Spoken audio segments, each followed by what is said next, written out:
Many people say a tree can teach us about life, but I believe they teach us more of loss and moving on. How from spring and into summer, its branches boldly blossom, but come October and November, nearly all the leaves have gone. But if that tree survives the winter, all those cold and lonely nights, when spring rolls back around, new leaves will spread across its face.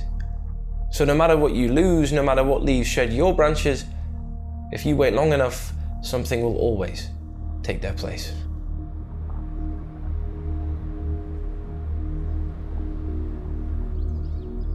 I was always the one person in class that just found it so boring. I was like, how can you sit and just stare at pages? And I'd pick up a book and read the first page and then put it down again. I was always getting told off for it. And whilst the rest of the class was reading, I'd be saying I'd rather be outside or I'd rather watch a film or whatever.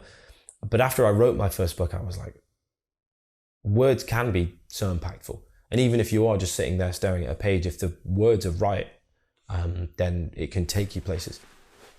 What it was is I wanted to write books because I found reading mostly boring. Most of the books I'd read, they just didn't grab me.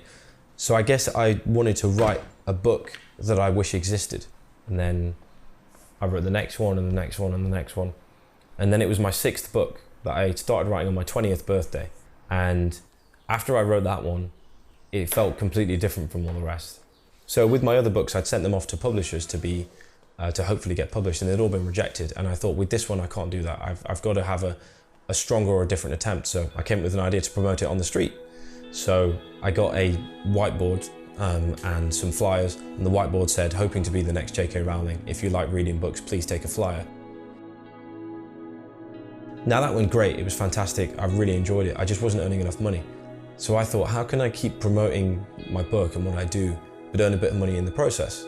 So I thought back to poetry. And I thought, maybe if I could sell my poems on the street, I can keep promoting my book and myself as a writer, but I can earn a bit of money in the process. So I started doing that.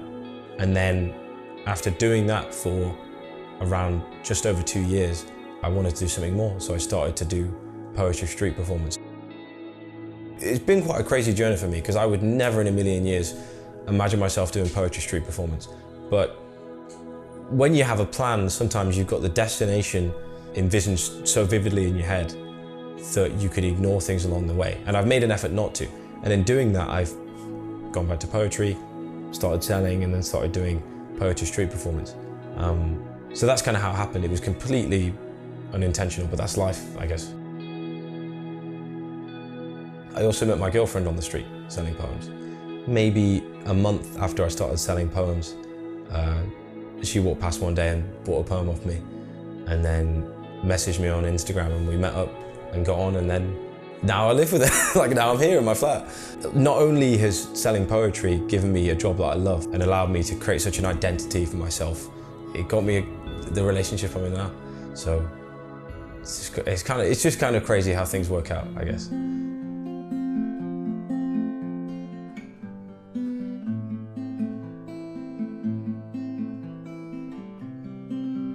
I could have tried to be an accountant, a doctor, a labourer. I could have tried all these different things, but if I didn't really want to do it, I could have failed at that. So if I fail at what I do now, at least I'll fail at doing what I love. And for me, poetry isn't about happiness or sadness, it's about truth. So some people say you should read happy poems, but not everybody's feeling happy all the time. So some of the poems I've got are sad and a bit depressing, but that's life, you know?